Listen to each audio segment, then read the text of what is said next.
Good morning everyone, welcome back to my channel to another blog. আশা করি তোমরা সবাই খুব ভালো আছো আর আমরাও খুব ভালো আছি। আজকের ব্লগটাও তো আমার জৌগ্রাম থেকে লাস্ট ব্লগ, কারণ আজকে বিকেলবেলায় আমি শ্রীরামপুর ফিরে যাচ্ছি। তোমরা আগের ব্লগে শুনেছই সবটা। তো আজকের ব্লগটা একটু কান্নাকাটির ব্লগই হতে চলেছে মেবি। তো এখন সকালবেলা উঠে পড়েছি, অনেকগুলো কাজ হয়ে গেছে, কিন্তু ব্লগটা শুরু করতে পারিনি। এখন আমি এই যে ঘরের বিছানাটাকে ক্লিন করব, তারপর আস্তে আস্তে একটা একটা করে কাজ সারবো। আর লাস্ট বারের মতো আজকে আরেকবার ব্যাংকে যেতে হবে। একটা ছোট্ট কাজ পেন্ডিং রয়ে গেছে, যেটা আমি আজকে হাতে পেয়ে গেলেই আমার সমস্ত কাজ কমপ্লিট হয়ে যাবে। তো চলো আগে ঝটপট বিছানাটা তুলে নিই, রেডি হই, আর তোমরা ব্লগটা কন্টিনিউ করতে থাকো। এদিকে এখন হচ্ছে কচুরি পার্টি।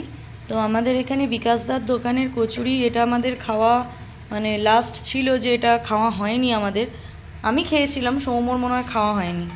তো ওই কারণে আজকে ব্রেকফাস্টে চলে এসেছে বিকাশদার দোকানের কচুরি, সাথে তরকারি আর ল্যাংচা পান্তুয়া।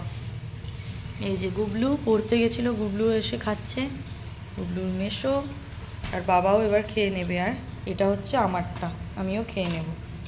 একটার পর একটা প্লেটে পড়ে যাচ্ছে। ব্রেকফাস্ট করার পর এই যে বাবার ঘরটা আমার ক্লিন করা হয়ে গেছে। আর কালকেই আলমারির মাথাটা পুরো একদম ভালোভাবে সমস্ত নামিয়ে মুছে ক্লিন করে রেখে দিলাম। আমার মা তো একা এগুলো পারে না। বিছানাটাও পুরো একদম চাদর টাদর চেঞ্জ করে সোফা গুছিয়ে সব কিছু করে দিলাম। আর এইদিকে আমাদের ঘরের বিছানাটাও আমি ক্লিন করে নিয়েছি। এবার আমি একবার ব্যাংকে যাব। এই চকলেটগুলো গুবলু দিয়েছিল জন্মদিনে বাবাকে, তাই এই বক্সটা আমি এই যে আনর্যাপ করলাম। এবার এগুলো সমস্ত ফ্রিজে ভালোভাবে সেট করে রেখে দিয়ে যাব। আমার দিদির কাছ থেকে তো টোটাল আমি 6টা নাইটি কিনেছি, তার মধ্যে 2টো আমার কেচে রাখা হয়ে গেছে। আর এই 4টে আমি কালকে রাতভর নুন জলে ভিজিয়ে রেখেছিলাম। নুন জলে ভিজিয়ে রাখলে কালার ফেড হয় না। তো এগুলো সকালবেলা উঠে মেলে দিয়েছিলাম, ধুয়ে শুকিয়ে গেছে। এবার এগুলো প্যাকিং করে নেব। এখানে তাপস কাকা চলে এসেছে আমার বাবার চুলদাড়ি কাটতে। তো এই কাকাই কাটে। আর আমি তো এর আগে ভিডিওয়ে তোমরা দেখেছো দাড়ি কেটে দিয়েছিলাম, কিন্তু আমি তো দুদিনের জন্য এসেছি, কাকাই 12 মাস কাটে। তো এখন আবার চুলদাড়িটা কেটে দেওয়া হচ্ছে।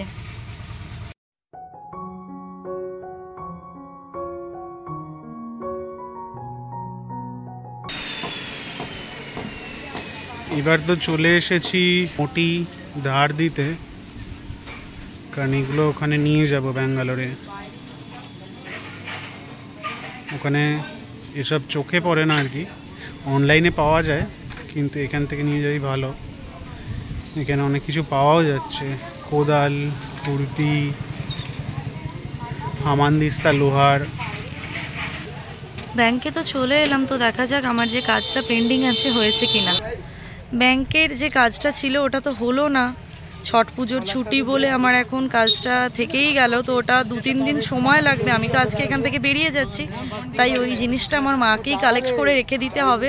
তো চলো এবার যেখানে যাওয়ার যাই। আর একটা ছোট্ট কাজ আছে, মায়ের জন্য একটা নেল পলিশ নেব, তারপর আমি বাড়ি যাব। আর ওই যে দূরে দেখা যাচ্ছে আমাদের জৌগ্রাম স্টেশন, এই যে ট্রেন ঢুকেছে। তো চলো এবার বাড়ি যাই।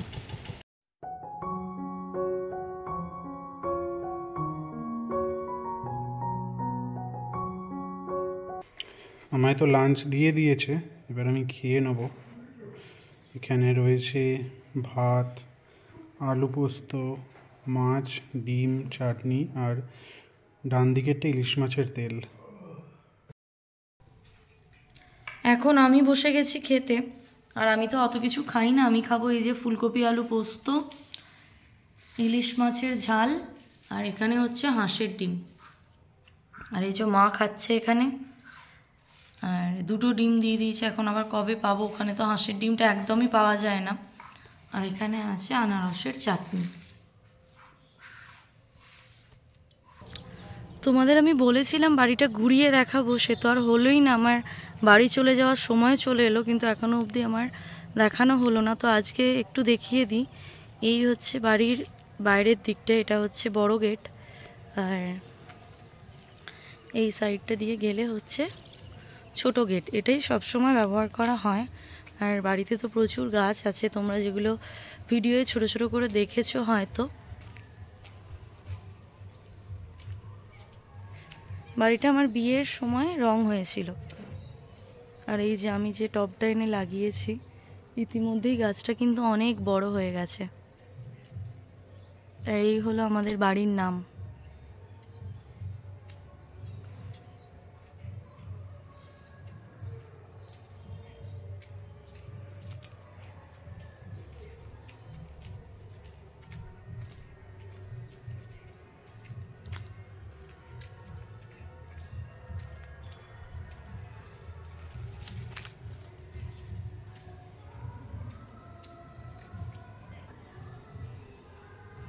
এগুলো সব আমার মায়ের হাতে লাগানো গাছ।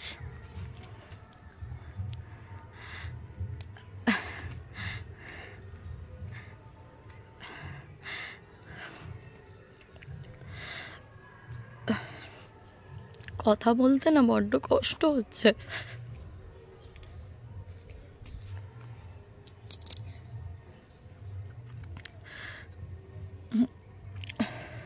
সরি, মনে হচ্ছে একটা গাছকে উপরে নিয়ে অন্য জায়গায় বসালে যেমন হয় না, ফিলিংসটা অনেকটা ওই রকম।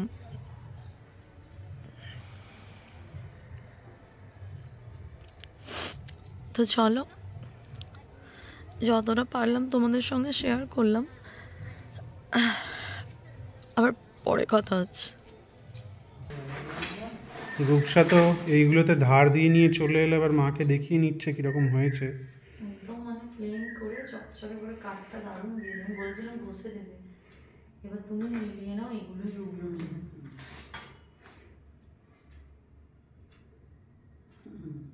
এটাও এটাই তো আমার কাটারিটা, এটাই তো।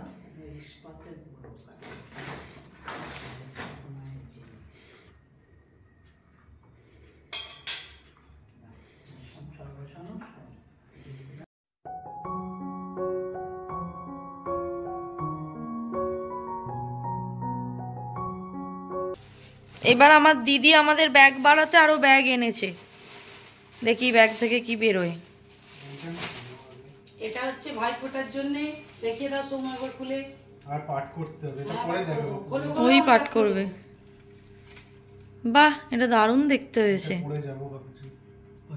না, আজকে না, হ্যাঁ কালকে এটা পরে খেতে যাও। আর এটা বিবাহ বার্ষিকীর জন্য। দারুণ, তোমারই বাজার।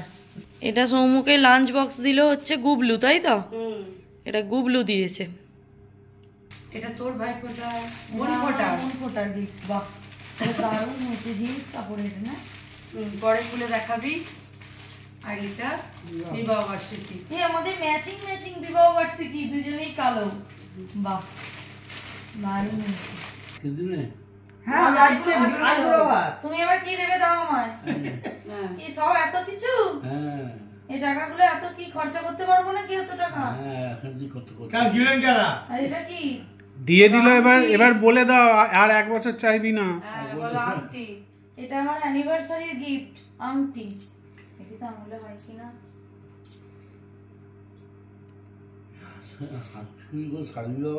দারুণ হয়েছে। তোমাদের আমি কালকে আবার ডিটেইলে দেখাবো, আমার খুব পছন্দ। আর টাকাগুলো কি কাজে লাগবে? এত টাকা বলে ব্যাংকে ফেলে দিবি। কে ফেলে দেবো?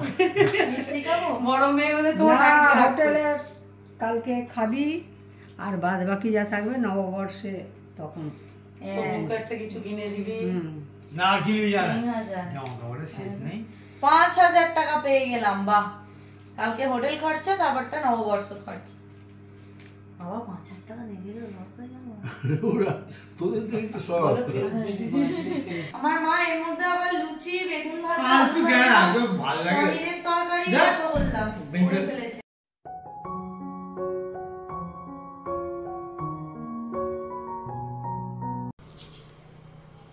সৌমও এখানে শুরু হয়ে গেছে। সৌম ভালো হয়েছে? বাবা ও কোনো কথাই বলছে না। আচ্ছা, আবার ওকে দেওয়া হচ্ছে কিছু একটা। এখন আলতা পরা হচ্ছে, পুরোটা আমি পরবো না, আমি একটু সামনেগুলো পরে নেবো। এখন সমস্ত কিছু হয়ে গেছে, এবার বাড়ি ফেরার পালা।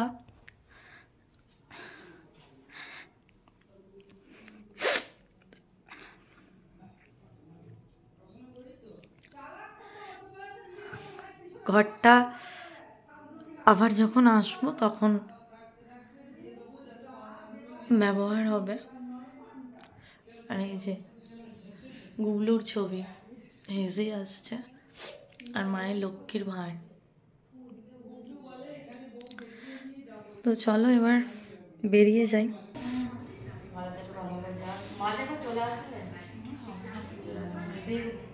আসছি, বাবার ওখানে ঢুকে যাচ্ছে। এই প্রণাম করতে হবে, জেঠুর কাছে দেখা করতে। হ্যাঁ যাবো।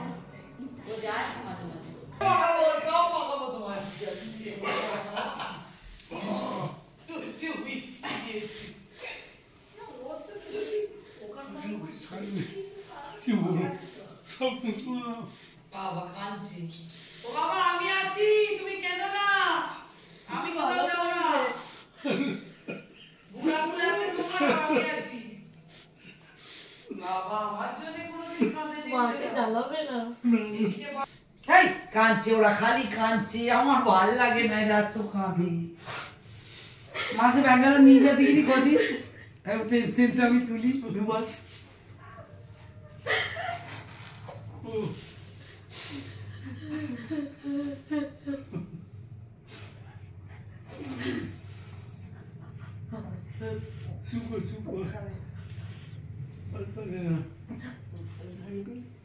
তুমি নিজের যত্ন নেবে। হ্যাঁ ঠিক।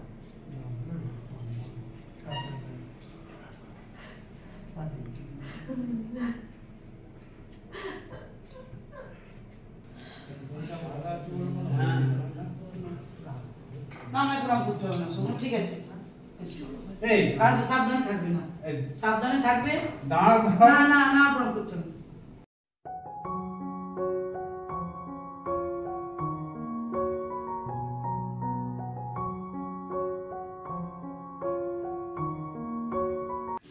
বাড়ি তো চলে এসেছি অনেকক্ষণ, এখন বাজে 11:10। তো ব্লগটা কন্টিনিউ করার ক্ষমতা না আমার ঠিক নেই। প্রচণ্ড কষ্ট হচ্ছে জানো তো, আমি কখনো এরকম ক্যামেরার সামনে কাঁদি না, কিন্তু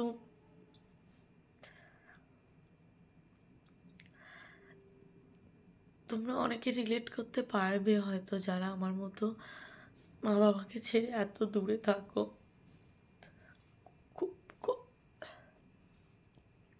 খুব কষ্টের জানো তো,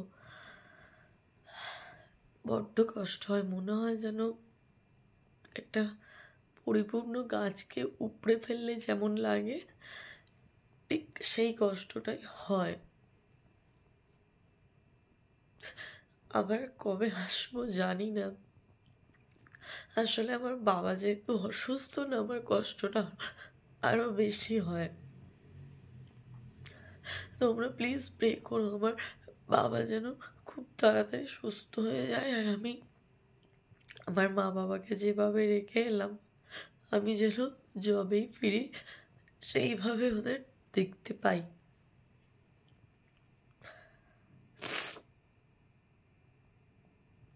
এটুকুই। আর তোমরা যারা আমার ব্লগ দেখছো, আমি তাদের বলবো বাবা মাকে ভালোবেসো, ওই মানুষ দুটোর মতো না আর কেউ হয় না।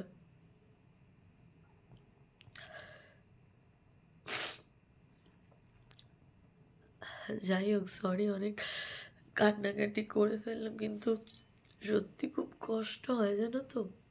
আজ আমি ব্লগ করি বলে হয়তো তোমাদের সঙ্গে এটা শেয়ার করলাম, কিন্তু এটা আমি যখনই ফিরি ঠিক এই সিনটাই হয়।